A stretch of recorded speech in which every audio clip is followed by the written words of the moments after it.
Hello दोस्तों, स्वागत है एक बार आपके YouTube स्टडी चैनल में। मैं शैलेंद्र यादव आज कक्षा 12वीं के सातत्य तथा अवकलनीयता चैप्टर आपके सामने लेकर आए हैं। इसमें हम आज कक्षा 12 में ये चैप्टर आपके कैलकुलस के अधीन आता है। कैलकुलस के अधीन आते हैं और कैलकुलस से आपके टोटल कक्षा 12 में 44 मार्क्स आपके जब पेपर होगा तो उसमें 44 मार्क्स के आते हैं कैलकुलस से।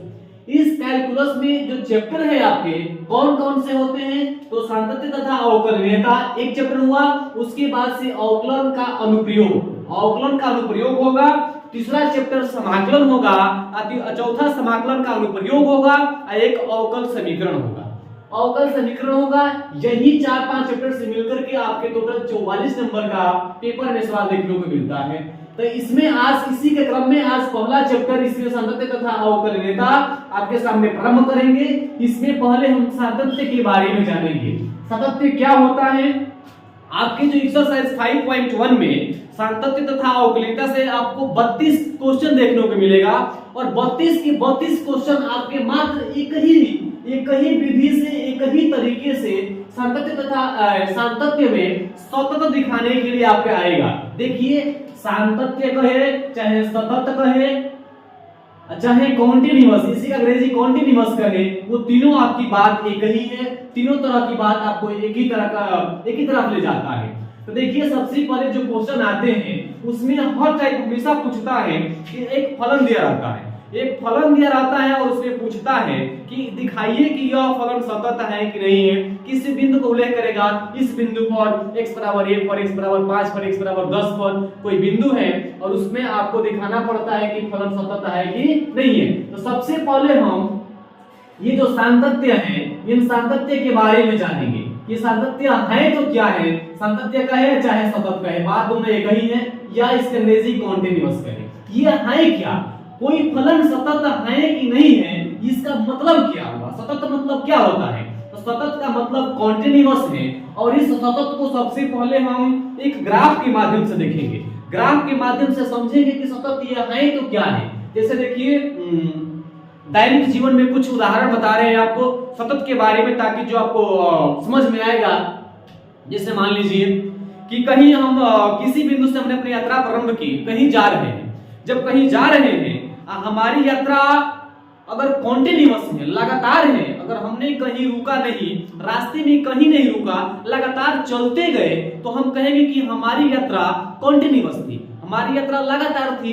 लेकिन अगर जैसे मान लीजिए कहीं गए, कहीं जाने के बाद बाइक से जा रहे हैं, बाइक से जाने के बाद अगर कहीं हम फिर रुके, बाइक से उतरे, फिर उतर करके फिर पानी वगैरह पिए, उसके बाद फिर चल दिए, तब जाकर जैसे मान लीजिए कि वहां पर हमारी यात्रा का ब्रेक हो गया, यात्रा हमारी वहां कंटिन्यूअस नहीं रह पाई। जब कंटिन्यूअस नहीं रह पाई तो उस बिंदु पर, जिस बिंदु पर हम वहां पर उतरे हैं, गाड़ी से जहां भी जिस बिंदु पर उतरे, उस बिंदु पर हमारी यात्रा कंटिन्यूअस नहीं रह पाई, वो सतत नहीं रह पाई। वो सतत नहीं है तो क्या? असतत हो गई। तो उसी बिंदु पर, जिस बिंदु पर हम वहां पर उतरे थे, उस बिंदु पर हमारी यात्रा असतत हो गई। देखिए, इस पूरे सतत को हम कैसे समझेंगे, ग्राफ के माध्यम से थोड़ा और बेहतर ढंग से समझते हैं। जैसे मान लीजिए ये आपके एक्स अक्ष हो गया, ये वाई अक्ष, ये एक्स अक्ष की ऋणात्मक दिशा हो गई, ये एक्स अक्ष का नहीं, वाई अक्ष की ऋणात्मक दिशा हो गई। ये आपका एक्स अक्ष की धनात्मक दिशा, ये वाई अक्ष की धनात्मक दिशा, एक्स अक्ष की ऋणात्मक दिशा, वाई अक्ष की ऋणात्मक दिशा। जैसे मान लीजिए कि हम अपनी यात्रा यहीं से प्रारंभ करते हैं, प्रारंभ करने के बाद से, जैसे मान लीजिए कि अगर किसी भी बिंदु, इस बिंदु की हम बात करें कि इस बिंदु पर हमारी यात्रा सतत है कि नहीं है। जैसे मान लीजिए कि अगर ये बिंदु दिया है, इस बिंदु ये ओरिजिन पॉइंट है, मूल बिंदु है, ये 0 होगा। यहां से मान लीजिए कि यहां की दूरी हम x बराबर a ले रहे हैं, x बराबर a, ये बिंदु का नाम है x बराबर a और इसी बिंदु पर हम चेक करेंगे कि फलन सतत है कि नहीं है। इस बिंदु से हम समझेंगे, यही मेन कड़ी है सतत की, यही से समझना। देखिए क्या करेंगे, जिस बिंदु की बात करेगा उस बिंदु से ठीक पहले, थोड़ा सा पहले बिल्कुल जीरो के बराबर, माने इतना छोटा सा होता है, इतना थोड़ा कम होता है ना, हम उसको लगभग जीरो ही मान लेते हैं। तो क्या करेंगे, यहां से थोड़ा सा पहले हम लेंगे, थोड़े से पहले एक बिंदु लेंगे और इसके ठीक थोड़े से बाद के बिंदु लेंगे। थोड़ा सा पहले और थोड़े से बाद के बिंदु की चर्चा करेंगे। जैसे मान लीजिए ये दोनों के बीच की दूरी आपकी h हो गया और h एक मामूली बहुत छोटा सा दूरी है और यह भी दूरी आपका h ही हो गया। अब जैसे मान लीजिए कि यदि यहां से लेकर यहां तक की दूरी आपकी, यहां से लेकर यहां तक की दूरी a थी और h दूरी इधर जब पहले आ गए ये दूरी कम हो गई, तो ये दूरी आपकी a माइनस h हो गई और इधर की जो दूरी यहां तक आपका जो a है तो यहां से h जोड़ेंगे तो ये आपका a प्लस h हो जाएगा, a प्लस h हो जाएगा। ध्यान दीजिए जिस बिंदु की बात करेगा उस बिंदु से ठीक बाएं पक्ष की सीमा और उस बिंदु से ठीक दाएं पक्ष की सीमा, थोड़ा बाएं पक्ष की सीमा ले लेंगे, दाएं पक्ष की सीमा ले लेंगे। देखिए तो सतत में होता क्या है कि अगर जिस बिंदु की बात करेंगे उसके ठीक बाएं पक्ष की सीमा और उसके ठीक दाएं पक्ष की सीमा और उस बिंदु अगर तीनों का मान अगर आपका बराबर आ गया, तीनों का मान अगर सेम आ गया तो कहेंगे कि फलन आपका सतत है। अगर तीनों का मान बराबर नहीं आया तो वो आपका असतत हो जाएगा। जैसे मान लीजिए इस बिंदु पर मान आ गया आपका, जैसे मान लीजिए कोई बाइक से जा रहे हैं, हमारी स्पीड इस बिंदु पर 20 किलोमीटर प्रति घंटा दी, इस बिंदु पर भी 20 किलोमीटर प्रति घंटा, इस बिंदु पर भी 20 किलोमीटर प्रति घंटा, तो कहेंगे कि हमारी जो चाल है, हमारी जो रफ्तार है बिल्कुल सेम है और वो कॉन्टिन्यूअस है, लगातार है। इसका मतलब कि वो तीनों मान जब बराबर हो जाएगा तो वह फलन आपका सतत हो जाएगा। अगर मान लीजिए कि यहीं पर आपकी चाल बहुत कम हो गई, चाल यहाँ पर कुछ और थी, यहाँ पर कुछ और, यहाँ पर कुछ और, अलग अलग मान हो जाएगा। बाईं पक्ष की सीमा का मान कुछ और हो जाए, दाईं पक्ष की सीमा की मान कुछ और हो जाए और फलन का मान कुछ और हो जाए, तो जब तीनों का मान अलग अलग हो जाएगा तो वह आपकी फलन अब संतत नहीं रह जाएगा, वो फलन संतत नहीं हो जाएगा, वो फलन आपका असतत हो जाएगा। तब देखिए इस बाईं पक्ष की सीमा को हम LHL बोलते हैं, बाईं पक्ष की सीमा को LHL बोलते हैं और दाएं पक्ष की सीमा को RHL बोलते हैं, RHL। और जो ये बिंदु है, इस बिंदु पर जो फलन है, इस बिंदु का मान जब हम x बराबर a को दिखा रहे हैं तो कोई फलन आपका fx दिया रहता है, हम a को दिखा रहे हैं तो ये fa हो गया। अगर ये तीनों आपके आपस में बराबर आ जाए, LHL, RHL और फलन का मान तीनों बराबर आ जाए तो फलन आपका सतत हो जाएगा। फलन क्या होगा? सतत होगा। अब देखिए ये LHL है क्या? ठीक आपको पिछली कक्षा 11 में एक सीमा का चैप्टर था, लिमिट का चैप्टर था, उसमें कुछ बेसिक लिमिट के बारे में बात किया गया था। इसमें लिमिट की सहायता लेनी पड़ेगी। सतत जो चैप्टर है, सतत में आपको लिमिट की सहायता लेना पड़ेगा, लेकिन कोई खास लिमिट नहीं है, बहुत बेसिक लिमिट है। अगर आप कक्षा 11 में लिमिट नहीं पढ़े हैं कोई टेंशन लेने की बात नहीं है, आपकी बिल्कुल नॉर्मल लिमिट है, इस चैप्टर में भी आपको समझा दिया जाएगा। तो जो इसमें लिमिट जो ये LHL है, इसका मतलब कि लेफ्ट हैंड लिमिट, ये लेफ्ट हैंड लिमिट मतलब बाएं पक्ष की सीमा, RHL मतलब राइट हैंड लिमिट दाएं पक्ष की सीमा, और ये FA आपका फलन का मान। अगर तीनों आपस में बराबर हो गया तो फलन सतत हो जाएगा, अगर बराबर नहीं होगा तो असतत हो जाएगा। अब हम समझते हैं LHL और RHL और फलन का मान, इन्हीं तीनों से पूरे चैप्टर जो सतत का चैप्टर है पूरा इसी का खेल है। LHL, RHL, फलन का मान, बस यही तीनों आपका खेल है, इसी से सब कुछ होने वाला है। तो समझिए LHL क्या है। तो जो LHL है वो लिमिट लेंगे, लिमिट x टेंड्स टू, अब बात जब हम a पकड़ रहे हैं ना तो x टेंड्स टू a और a पर माइनस लगा देते हैं। a पर क्या लगाते हैं? माइनस। क्यों लगाते हैं? क्योंकि जिस बिंदु की बात कर रहे हैं x बराबर a पर, उसके ठीक हम बाएं पक्ष की सीमा ले रहे हैं। तो बाएं पक्ष की सीमा लेंगे तो उसके लिए माइनस लगा देंगे, और जो कोई फलन आपका दिया रहता है वो फलन आपका fx हो जाता है। यही आपकी बाएं पक्ष की सीमा है, और दाएं पक्ष की सीमा के लिए limit x tends to a पर प्लस लगाते हैं। किसके लिए? दाएं पक्ष की सीमा के लिए, क्योंकि यहाँ पर a में हम कुछ जोड़ेंगे। आगे की बात करें, दाएं साइड की बात कर रहे हैं तो हम प्लस लगाएंगे, और जो फलन आपका fx है वही रहेगा, और ये आपका फलन का मान जो एफ ए होगा यही आपकी बाएं पक्ष की सीमा, दाएं पक्ष की सीमा और फलन का मान तीनों अगर आपका आपस में बराबर रहेगा तो कहेंगे कि फलन आपका सतत हो जाएगा, और बराबर नहीं रहेगा तो फलन आपका असतत हो जाएगा। अब इसमें limit x tends to a पर minus fx, limit x tends to a पर प्लस fx, यही थोड़ा सा समझना है आपको विस्तृत से।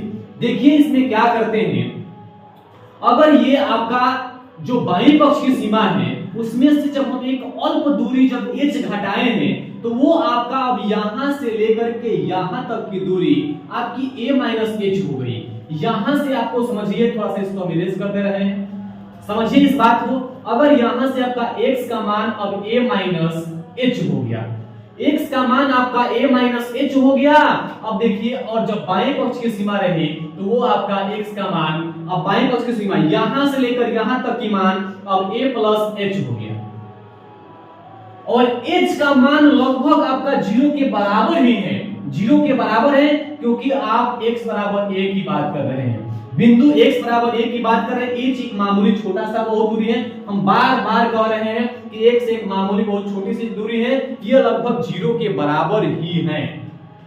अब इसमें क्या करेंगे, जैसे अब कोई भी अगर जैसे मान लीजिए कि अब हम x बराबर 0 की बात करेंगे, चाहे x बराबर 3 की बात करेंगे, x बराबर 5 की बात करेंगे, आपके सवाल क्वेश्चन में बहुत सारे क्वेश्चन दिया रहता है कि आप x बराबर 0 को दिखाइए, x बराबर 5 को दिखाइए, x बराबर 4 को दिखाइए, तो उसमें हम स्पष्ट रूप से आपको करते क्या है कि यहां से मान लीजिए कि जब हम x बराबर 0 की बात करेंगे, जब x बराबर 0 की बात करेंगे तो यहां पर आपका क्या हो जाएगा, x बराबर, जब x बराबर 0 पर दिखा रहे हैं, a पर दिखा रहे थे तो h था, a था, और 0 पर दिखाएंगे तो आपका क्या हो जाएगा 0 माइनस h, और यहां से अब आपका x का मान जब यहां पर 0 हो जाएगा तो 0 बराबर 0 माइनस h, और यही h टाइम्स 2 आपका 0 हो जाता है। h टाइम्स टू 0 बहुत सारे सवालों में आपको देखने को मिलेगा, बार बार हम h टाइम्स टू 0 करेंगे तो ये बात समझ लीजिए कि h का मान लगभग आपका 0 के बराबर ही है।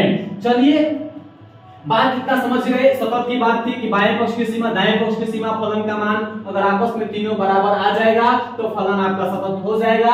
अगर कुछ बातें अगर आपको जो समझ में नहीं आई, समझ में तो आ गई होगी, लेकिन अगर नहीं आई है तो चैप्टर की शुरुआत अब हम कर रहे हैं, चैप्टर की जब शुरुआत करेंगे उसमें आपको जो स्पष्ट रूप से और समझ में आ जाएगी कि बाएं पक्ष की सीमा क्या होती है, दाएं पक्ष की सीमा क्या होती है, फलन का मान क्या होता है, कब बराबर होगा कब बराबर नहीं होगा, सारा सॉल्यूशन आपको समझ में आएगा।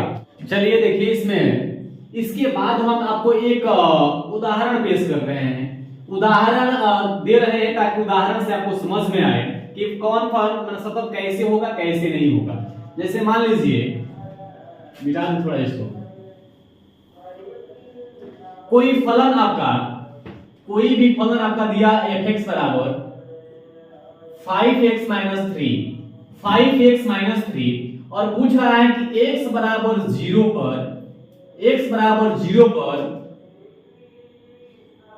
सातत्य पर विचार कीजिए, सातत्य पर विचार कीजिए,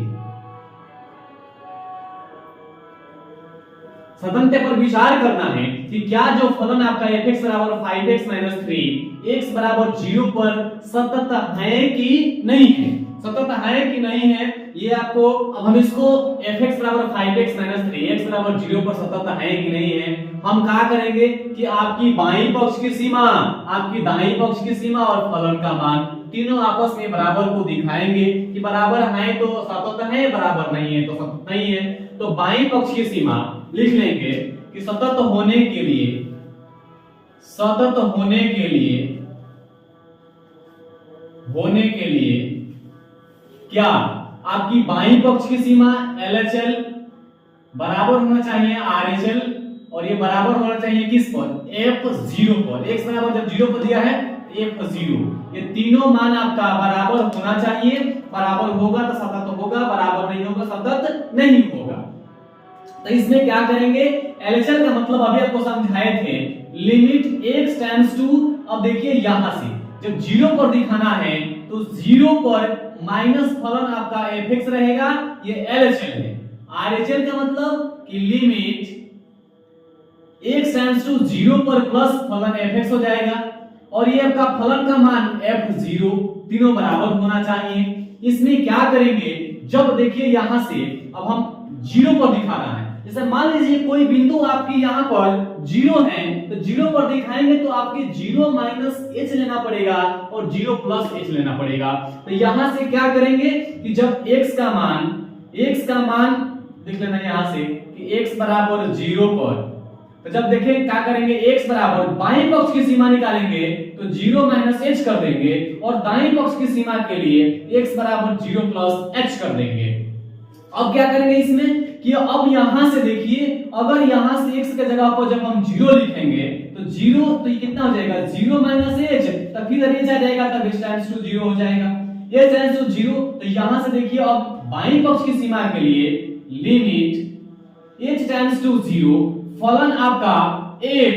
अब देखिए x के जगह पर क्या लिख रहे हैं हम, x के जगह पर लिख रहे हैं कितना 0 माइनस h, तो क्या हो जाएगा यहां से 0 माइनस h। अब ध्यान से देखिए अब f 0 माइनस h का मान हमको चाहिए जबकि मान आपका fx का दिया है। जब fx का मान दिया है तो f 0 माइनस h का मान कितना हो जाएगा जी, इसका मतलब कि हमको x के जगह पर 0 माइनस h लिखना पड़ेगा। जब x के जगह पर यहां देख लीजिए कि f 0 माइनस h का मान जब निकालेंगे तो कितना हो जाएगा आपका ये 5, x के जगह पर 0 माइनस h माइनस कितना है 3, तो ये f 0 माइनस h के जगह पर ये मान हम यहाँ पर रख लें तो कितना हो जाएगा लिमिट h टेंड्स टू 0 और ये f 0 माइनस h के जगह पर कितना है 5 0 माइनस h माइनस 3। अब यहां से जब हम लिमिट का मान रखेंगे इसमें h के जगह पर 0 रख देंगे तो ये आपका 5 0 माइनस 0 माइनस 3। अब देखिए 0 में 0 गया 0 और 0 से 5 में गुणा करेंगे 0 हो जाएगा, आपका बचेगा केवल माइनस 3। आपकी बाईं पक्ष की सीमा आ गया माइनस 3। अब हम बात करेंगे किसकी, दाईं पक्ष की सीमा की। दाईं पक्ष की सीमा लिमिट h टाइम्स टू 0 और f, अब देखिए x के जगह पर क्या रहेगा 0 प्लस h रहेगा 0 प्लस h।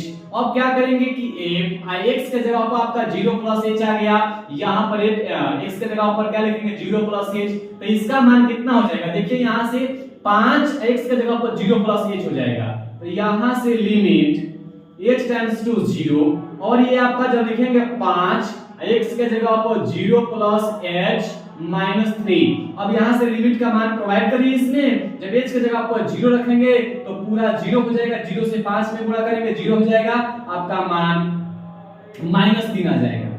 माइनस 3 आ जाएगा, आपका LHL का मान भी माइनस 3 आया, दाएं पक्ष की से माइनस 3 आया।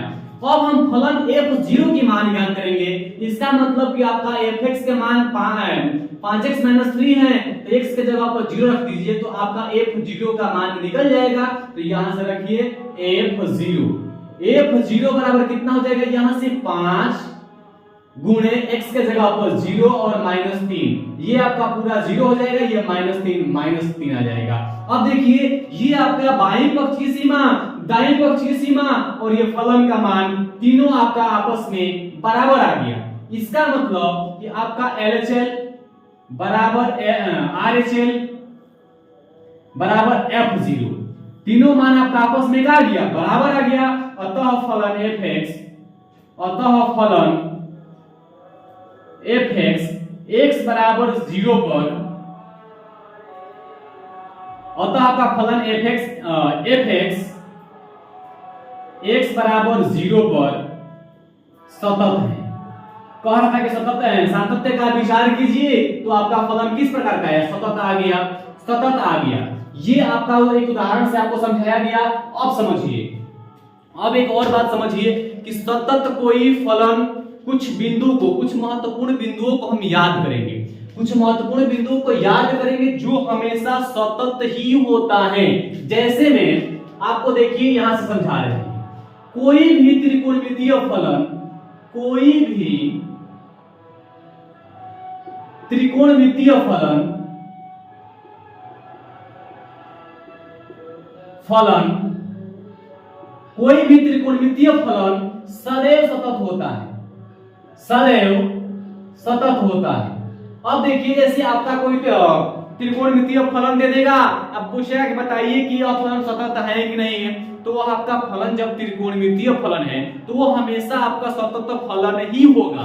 अगर आपका कोई फलन बहुपदीय फलन है, कैसा फलन है, बहुपदीय फलन है, तो बहुपदीय फलन भी हमेशा एक सतत फलन होता है। बहुपदीय फलन भी हमेशा सतत फलन होता है। तीसरा बात रहा आपका जो एक बहुपद, अच्छा देखिए बहुपदीय फलन मैंने कहा कि ऐसी चर राशि है जिसकी घात ऋणोत्तर पूर्णांक हो, इसका मतलब कि x की घातें 1 2 3 4 5 कुछ भी हो प्लस में हो। इसका मतलब कि रैखिक बहुपद हो, चाहे द्विघात बहुपद हो, त्रिघात बहुपद हो, वह समस्त फलन बहुपदीय फलन होगा। अब बहुपदीय फलन हमेशा आपका सतत फलन होता है। तीसरा बात e पावर x टाइप का, अगर आपके चर घातांकीय, इसको क्या होते हैं, चर घातांकीय टाइप का आपको अगर आपको कोई फलन दिया है तो चर घातांकीय फलन भी आपका हमेशा सतत ही होता है। और एक बात लॉगरिदम वाला, लॉगरिदम वाला फलन आपको जो दिया रहेगा, लॉगरिदम वाला फलन भी आपका सदैव सतत ही होता है। लॉगरिदम वाला फलन सदैव सतत होता है। एक बात जो मॉडुलस, जो माड के अंदर कोई फलन दिया रहेगा तो माड के अंदर वाला फलन भी आपका हमेशा सतत होता है। आपका माड के अंदर वाला फलन हमेशा क्या होता है, सतत होता है। और ध्यान दीजिए एक बात, कोई भी त्रिकोणमितीय फलन सदैव सतत होता है, बहुपदीय फलन सतत होता है, e पावर x चर घातांकीय फलन भी आपका सतत होता है, लॉगरिदम वाला फलन सतत होता है, माड वाला फलन हमेशा क्या होता है, सतत होता है। इस टाइप के आए तो उसको हल नहीं करना है, आपको बोल देना कि भाई हम जानते हैं कि ये फलन हमेशा क्या होता है, सतत होता है। चलिए दोस्तों, आज इस वीडियो के माध्यम से हम सातत्य के बारे में बताएं। हम आशा करते हैं कि आपको बहुत अच्छे से समझ में आया होगा। कल से इस चैप्टर की शुरुआत की जाएगी। कल से चैप्टर की शुरुआत करके एक एक क्वेश्चन, छोटा क्वेश्चन हो चाहे बड़ा क्वेश्चन हो, आपके हर एक क्वेश्चन का सलूशन कराया जाएगा। दोस्तों बस आज के लिए इतना ही, धन्यवाद।